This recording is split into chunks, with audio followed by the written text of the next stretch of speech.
મને ખબર છે કે 3 વખત મિસકેરેજ પછી પણ ડોક્ટર કહે છે કે બધા રિપોર્ટ નોર્મલ છે, તો પછી આવું વારંવાર કેમ થાય છે? દવાખાનામાં આ સવાલો સાંભળવા મળતા હોય છે કે ડોક્ટર, મારા રિપોર્ટ્સ બધા નોર્મલ આવે છે, તો મિસકેરેજ કેમ વારંવાર થાય છે? મને 2 વખત મિસકેરેજ થયું છે, હવે થર્ડ ટાઈમ ટ્રાય કરવાનો ડર લાગે છે.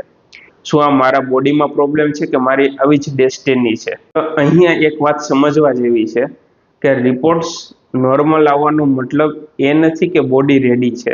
રિકરન્ટ મિસકેરેજની પાછળ ઘણી વખત એક હિડન ફેક્ટર હોય છે, જેને આપણે કોન્સ્ટિટ્યુશનલ ઇમ્બેલેન્સ કહીએ છીએ. આ મહિલાની ઇમ્યુન સિસ્ટમ, હોર્મોનલ રિધમ અને નર્વસ સિસ્ટમ વચ્ચેનો તાલમેલ તૂટી ગયેલો હોય છે, જેનું ડાયરેક્ટ કનેક્શન સ્ટ્રેસ, અનરિઝોલ્વડ ઇમોશનલ શોક અને બોડીના ડીપર પેટર્ન સાથે હોય છે. જ્યાં સુધી આ રોડ પેટર્ન ટ્રીટ ના થાય ત્યાં સુધી માત્ર રિપોર્ટ સુધારવાથી પ્રેગ્નન્સી સસ્ટેન થતી નથી, એટલે કે રહેતી નથી. જો આ રૂટ કોઝને ઇગ્નોર કરવામાં આવે તો નેક્સ્ટ ટ્રાયમાં સેમ સાયકલ રિપીટ થવાનું રિસ્ક રહેતું હોય છે અને ઇમોશનલ અને ફિઝિકલ બંને રીતે વધુ ભાર પડતો હોય છે. તો હોમિયોપેથિક ટ્રીટમેન્ટ આ ડીપર પેટર્નને આઈડેન્ટિફાઈ કરી પ્રોબ્લેમને ડીપર પેટર્નને આઈડેન્ટિફાઈ કરી બોડીને પ્રેગ્નન્સી માટે પ્રિપેર કરવામાં મદદ કરે છે.